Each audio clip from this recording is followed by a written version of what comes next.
Hey everyone. Well, I'm here. I'm here. Shelley here. Um, I haven't given a vlog in a while. Been dealing with a lot of stuff on the side and wanted to come in and give everybody updates on what's going on. I recently, my most recent was an appointment that my spinal surgeon referred me to a vascular surgeon as to whether or not I can have this back surgery. The questions that really pinpointed me to take the action to do this was because I was still having severe muscle spasms. A while back, I ended up at the ER because of that, and I think I addressed that in a previous vlog. That really warned me that if something was really wrong and something going on, that pretty much solidified. I got to do something else here. What's my next step in all of this? So when I went back and saw the spinal surgeon, we were sitting there, we were talking. I was in the ER with severe muscle spasms. I didn't know why I was having them, and it was affecting my walking and my mobility, and what they helped me do in the ER at that time. And so after that was said and done, um, the spinal surgeon referred me to a vascular surgeon, uh, because when doctors perform back surgeries, they have to cover all aspects of you know the veins, the the vascular region, which would be, like I said, the veins, and all the muscles that come with it, the vertebrae, the spine. You know, there are all these little elements that go through your entire back. And literally, the moment I'm like, seriously, I could, I could end up having some risks. There could be some risks involved, and there's always a risk involved in any type of surgery, but back surgery is far more complicated to deal with. What would happen, that they would actually put a graft spacer in between spine, the spine and the vertebrae, in between there, to release that pressure where that vein pushes through there, through the vertebrae of the spine, causing that sciatica pain as well. Well, with the spinal stenosis, there's a little complication there, but that graft spacer is supposed to relieve that pressure off of the spine and the vertebrae, because, like I said, there's so many intricate levels to your backside, more than most body parts, but the back is very tricky to work with. So when I went and saw the vascular surgeon, he said, I highly recommend losing weight. And I knew that. In the back of my mind, I knew that. And I've struggled all my life with weight issues. And sometimes I just don't want to eat because of the back problems that I'm having. I can have a really good day one day, and then the next day I'm just in excruciating pain because of the spine of the vertebrae pressing against one another and contracting in those muscles and causing the muscle spasms.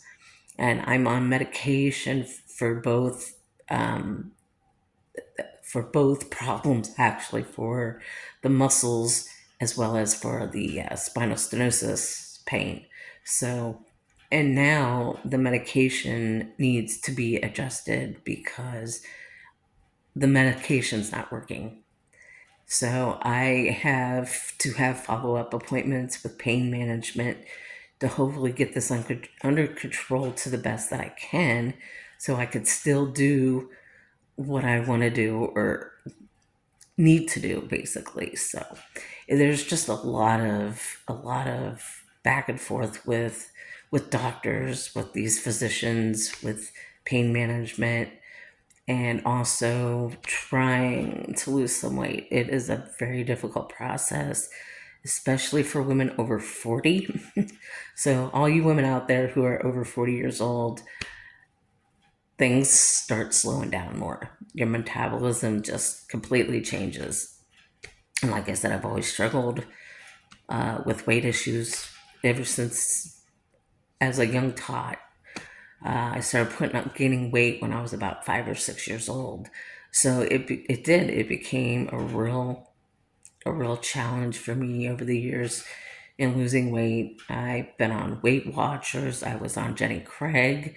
I went through a dietitian at one point, and I was actually on prescription medication when I was very young to lose weight, but the side effects to that medication just caused a lot of insomnia, hyperness. I was 11, 12 years old, and then I was getting severe migraines from it. And so I was completely taken off of those diet prescription pills. So it's always been just always been a part of my life. And the most that I've lost actually was a few years ago. I had lost 50 pounds, and to this day I can't remember how that happened and why it happened, but I think it was because I was just starting to experience a lot of the back pain and everything, and I wasn't eating as much as I should have been eating during the daytime. Your breakfast, your lunch, and then your supper, and a healthy snack in between there. So it was always a combination of that, but it was also because of my productivity that I was doing constantly. I was constantly moving and constantly doing stuff because I don't like to sit around. Sitting around is one of the worst things you could do for yourself, and I'm not used to it. I've been very productive all my life when it comes to doing anything. You know, you don't ever lose that mojo. I call it mojo. So, and I did a lot of walking. I did a lot of hiking. I was going to several different park locations and visiting landmarks that were just amazing to go to. And that was one of my best ways with that productivity, that activity, the exercise that comes with it. You're not only using your mind and your body when it comes to walking or even hiking for that matter. Hiking is a little more aggressive than actual walking, because when you do the hiking thing, you're going up a lot of hills, uh, rough patches. There might be gravel across those trails, or it can get muddy during different times of the year. There's just a lot more stamina when it comes to hiking, because you're going up hills, you're going downhill, you're going through trees in different areas when it comes to the hiking, as opposed to the walking. Walking is more like smoother trails, no high hills or low point and whatnot. And I've learned a lot about the hiking thing through a very good friend of mine who he credits to doing that stuff with hiking and rock climbing and all that thing, all that stamina, physical activity there. So he kind of taught me, okay, this might help you out a little bit, and it was very clear cut. Don't overdo it either, because you would tell me don't overdo it, because when it comes to hiking, you're putting more pressure on your back, on your knees, your feet, and your legs. So everything is just there. But you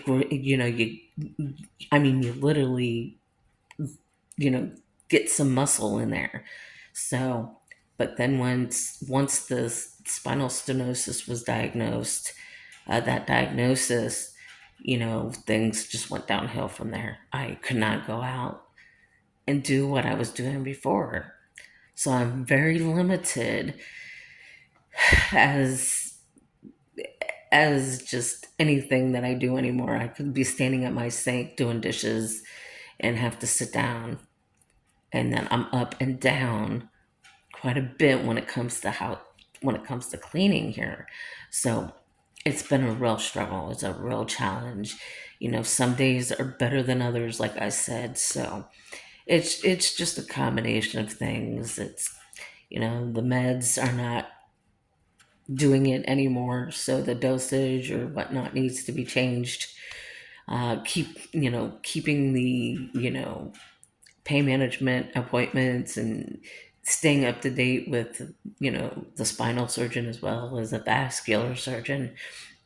So I will be having surgery, but not at this point right now until I can try and get some weight off of my body. Like I said, us women who are over 40 have a harder time losing weight. So, and like I said, I have lost 50 pounds 2 years ago before I even moved into my new home. And I know that what contributed to that was the hiking, was the walking, were the productivity, the activity I was getting every single day. And like I said, it came to the point where I couldn't even do it anymore. The New Kids on the Block show I went to last summer with my cousin, and I knew then that the injections had just started wearing off. I was like, oh crap, here I go again. So it might come to pass that I'll have to have some injections again before I actually do have a surgery. So it's going to be a really rough summer months for me pertaining to anything concrete, but I want and miss doing the walks. I miss the hiking. I miss being out there, out in nature, and because it's so mindful, you're doing everything. I mean, you're just not in that clear present moment mindfully, but you're with your thoughts, you're with it's a very, oh gosh, I don't know how to say it, because when I was in therapy a lot, they said that one of the key factors in keeping yourself in the mindful present moment are walks, being outside, being in nature. There's so many components to, you know, releasing those feel good, endorphins. And I don't want to get into anything particularly medical terminology wise, but I've had past experience learning a lot of medical terminology, so I do know some of the words and I know what they mean. And so when something comes up or arises, I absolutely know what's going on, because I've had problems in the past with certain doctors or physician's assistants who completely cut you off. They tell you, oh, there's nothing wrong with you. You're completely fine. And I'm like, well, I got news for you. And I actually I really laid into this woman one time because I wasn't getting anywhere. Yeah, I was going through tests, procedures, and everything you could think of over the sun. And then when it came to, the very last procedure that I had, the radiologist came back and she said, "I know exactly what's wrong with you, and it is real. It's called gastroparesis. It is a gastrointestinal disorder.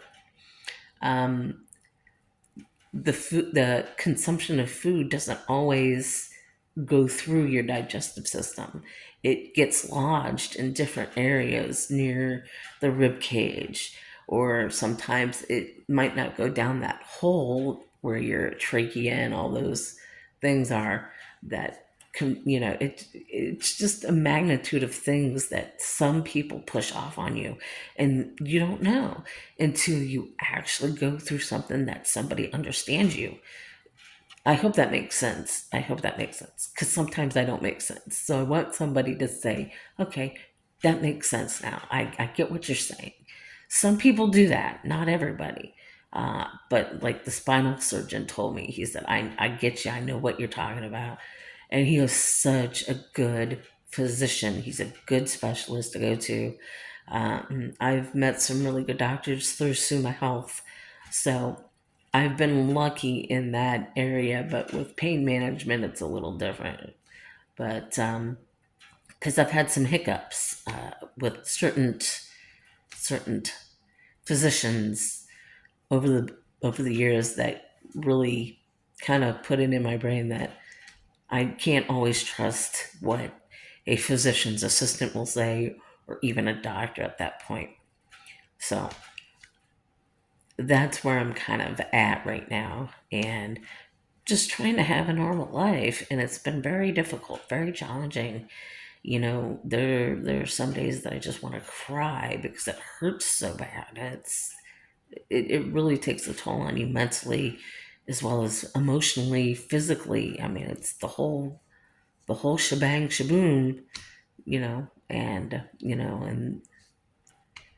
just go from there. So but yeah, anybody who suffers with, I wouldn't say suffers with, but deals with weight issues and trying to lose weight and trying to keep it off, and it's a real headache, and it's hard to do. And so I really get you, people. I get you. I really do get you. So that's basically the gist of things right now. Um, I am working on, I'm trying, but I have been writing a lot of poetry because it's keeping me mentally sane without going crazy insane. But I don't like to use those terms, but I do. I get really moody. I get really moody with this. So, and that's when I just don't talk to anybody. I just want to just deal with the day or whatnot. So, but I wanted to come in and at least put this vlog out there for everybody. So, if you are going through the same thing I'm going through, feel free to post below my video. I do recommend that, but not everybody does. I've had some people say, I can't post something because you have your post or your comments turned off. And I'm like, well, these these aren't posts for children.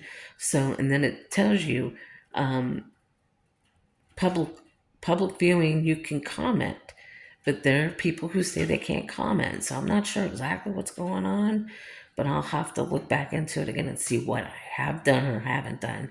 It's I Technology is one of the worst things for me. I've never gotten used to it. I mean, there's certain things I can and can't do or just don't understand. But that's just me. I'm sure we all deal with that. So, but like I said, feel free to post below and post a comment. I would like to hear from you folks. I really do, because we all deal with this stuff and it's hard to deal with it. And when you can talk to other people who are going through the same thing, it's easier to understand each other and where we're coming from with such a thing. And being it hereditary on my father's side of the family, I would have never known that until I was diagnosed. So, it for me, that was a relief when I found out that I had that and that it is hereditary. And I had a lot of relief in knowing that. It's just the physical attributes and the challenging moments with produ- productivity and whatnot. But I hope I hope you can take something away from these. I really do. And hopefully the next time I come in and give an update, it'll be a good update. So this is what's going on right now. So I appreciate you all for taking the time to come in and watch my vlog. on these somewhat challenging times. So I really appreciate you.